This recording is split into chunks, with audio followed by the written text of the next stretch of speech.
Hello, everyone. This is Doug Anderson from Town Hall Theater. I wanted to talk to you about and perhaps get you excited about a new musical that debuts here at Town Hall Theater this weekend. It's called Showing Up. It's a marvelous piece. It is funny and it is emotional.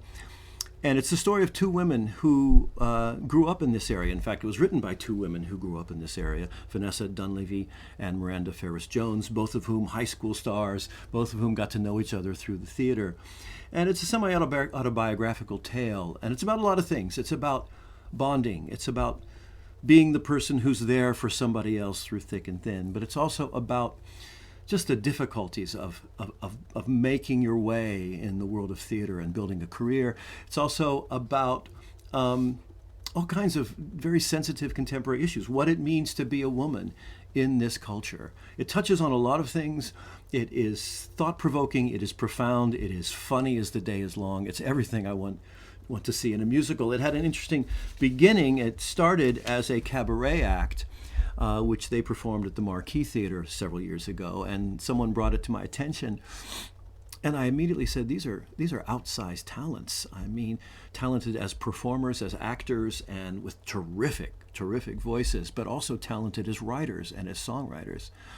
So I contacted them and they said, listen, Town Hall Theater in your hometown would love to be a part of the development of this and to help you take this to the next level, to go from cabaret to full-scale musical. And so we began working with them in 2018. We had a workshop production, some of you might remember it, in 2019, which was a terrific hit, standing ovations. People were just thrilled with it. And we took audience feedback and we spent the next 2 years working on it, woodshedding it, and now we've worked it into a kind of final draft, which we're really excited about, and that's what we'll be presenting this weekend. So I thought I'd introduce you to the show by just showing you some clips from that workshop 2 years ago. It was a bare bones production, but I think you'll get a sense of the quality of the performers and the quality of the writing. And so let me just take you through the story of this a little bit. These two women first meet in high school. Again, they come together because of their interest in theater. And they immediately realize a kinship and a friendship, and they bond. And in one of these early numbers, you see Miranda has broken up with her boyfriend, and she's desolate, as one is in high school. And Vanessa comforts her and is there for her, and as they say, shows up for her in a way that will continue throughout the piece. So here are their two younger selves vowing to stay together for the rest of their lives. I know you're trying to make me laugh right now, but I don't really feel like laughing. I feel embarrassed and ugly. It's so sad. I know you have every right to be broken for a bit. But then, my friend, you gotta fight to not give a shit.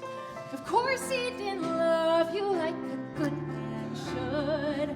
Well, you gotta love yourself more than any man could, 'cause you and me, Miranda, we have too much to do. We're gonna be a power team, me and you. We'll start a company, wear 10,000 hats, white picket fence, 2 kids, and obviously cats. Come on, Miranda, what's our manifesto? We're gonna make great art. Speak up. We're gonna make great art. Sing it. We're gonna make great art and beautiful family. Thank you. We can build our dreams if we stay together. Exactly. You're Ben Affleck and I'm Matt Damon. Other way around, but hell, whatever. There's a perfect future we both can see, and I'm gonna get there with you. I'm gonna get there with you. I'm gonna get there with you.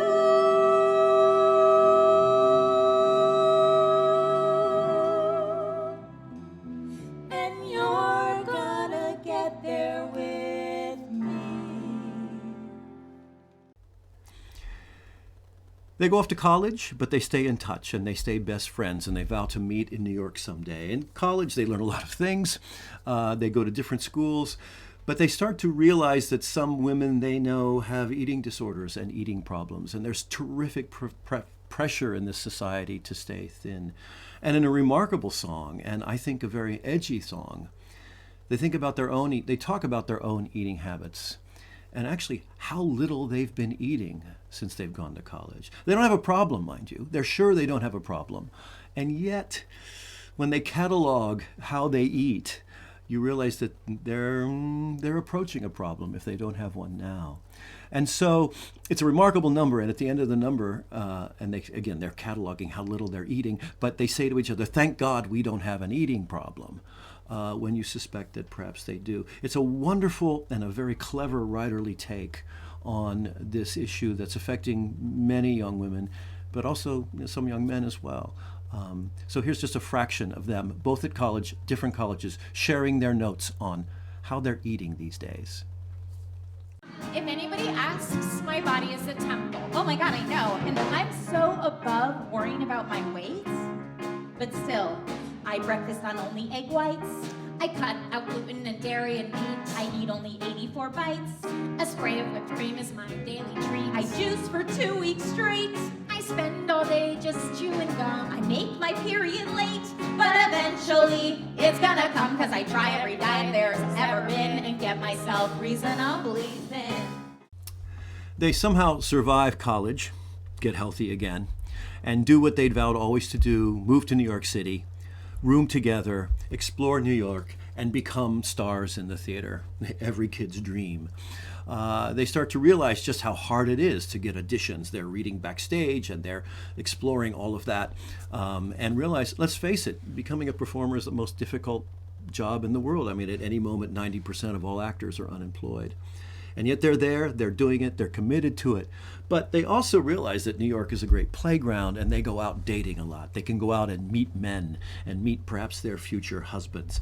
And in a marvelous sequence. And the musical storytelling here is very sophisticated. And so we have a long sequence of them at the apartment, then going out and meeting certain men, and then coming back and then dating again. And you can see brilliantly, I think, just how difficult it is to be in the dating game in New York City. So here they are preparing to go out tonight, and unfortunately all the men they meet are problematic.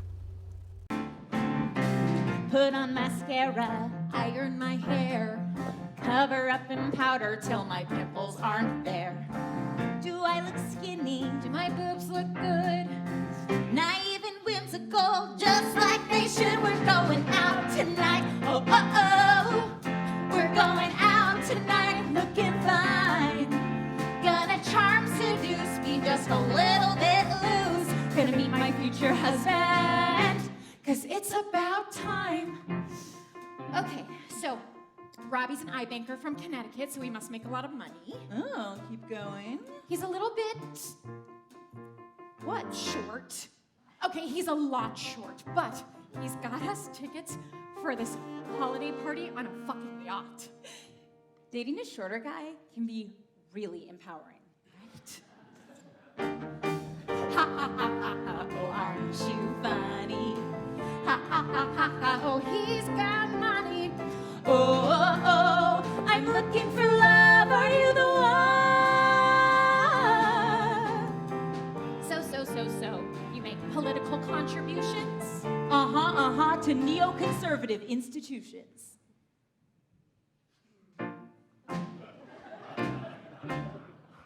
Oh, it's late, we better get home. Another failed date, another night alone. Except I got you.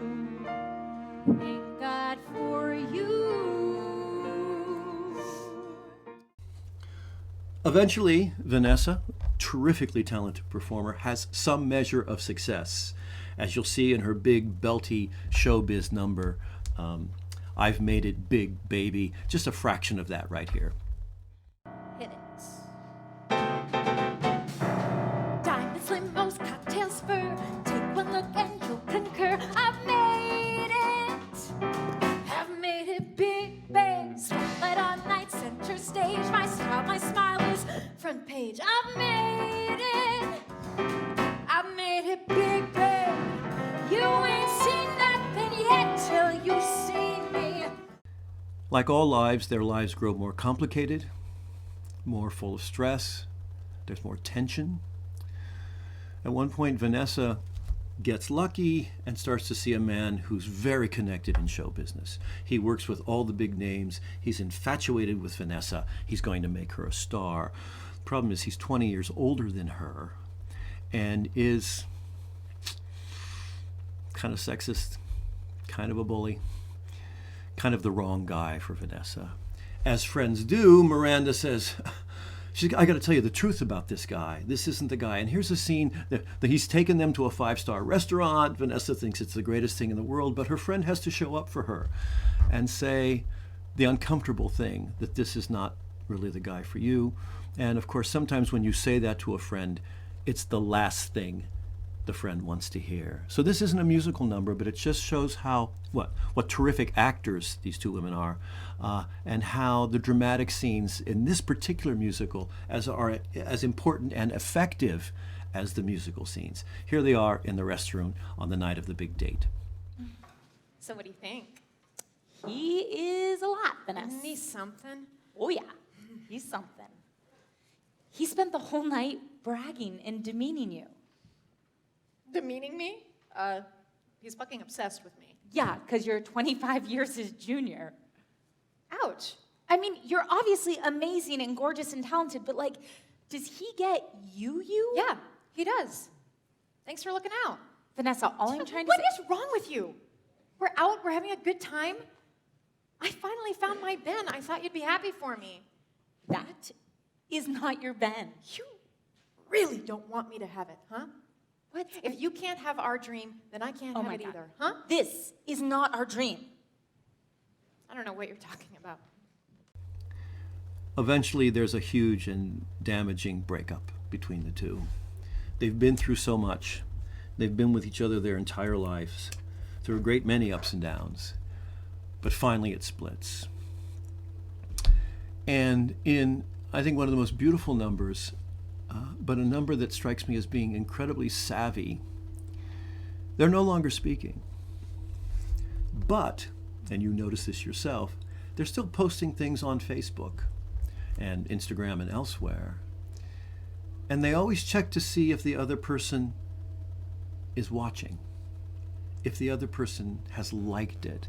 I've seen this in my own life. Somebody I think I've sort of been estranged from, suddenly they like a post. What does that mean? Is that somebody extending an olive branch? Or is that somebody merely being curious? I don't know. So we see both of them missing each other terribly, unable to offer that olive branch, but they're posting things about their lives and checking and seeing, is she following me? Is she watching me? Is there any chance we can get back together again? So here's a little bit of a song, Post a Picture.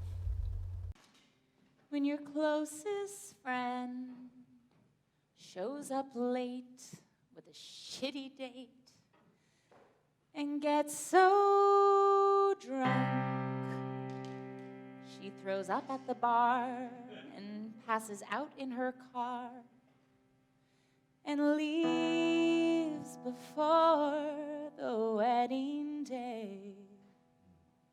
Well, it's clear enough to see it's time to say goodbye. So please tell me why. I still wonder, does she give a fuck about me?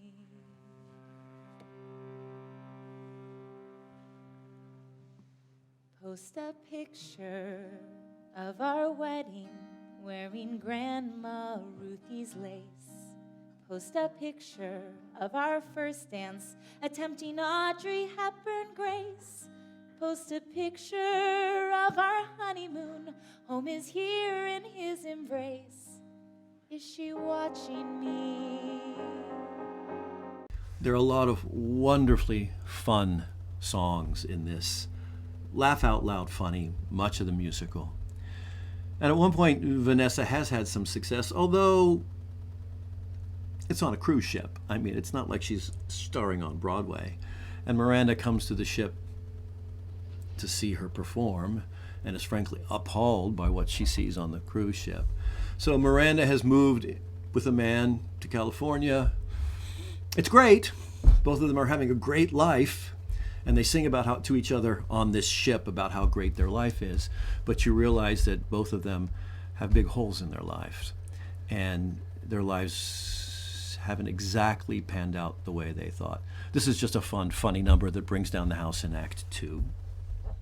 I don't mean to brag, I don't mean to gloat, but foggy California was the antidote. But I'm on my way to a career of note. I've got 300 songs that I'll never promote. Yes, I'm going in circles on a giant boat, and I'm totes living my best life.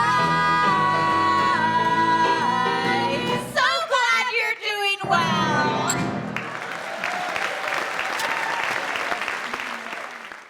As I say, terrific performers, terrific material, and it all was developed right here in Middlebury, Vermont.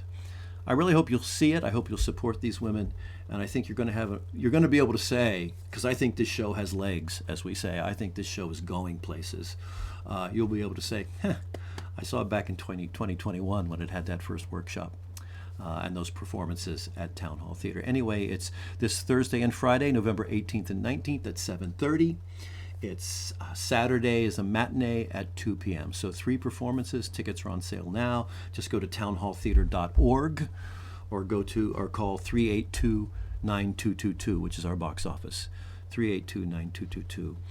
I got to say, it's been a real joy to work on this for 3 years with Miranda and Vanessa. Also, the orchestrations are by another local person who's now has an amazing career in New York, Simon Brooka, an amazing musician who's done all of the orchestrations and is running the band. So it's a real down-home affair of an absolutely high professional caliber. We hope to see you there. Thank you very much.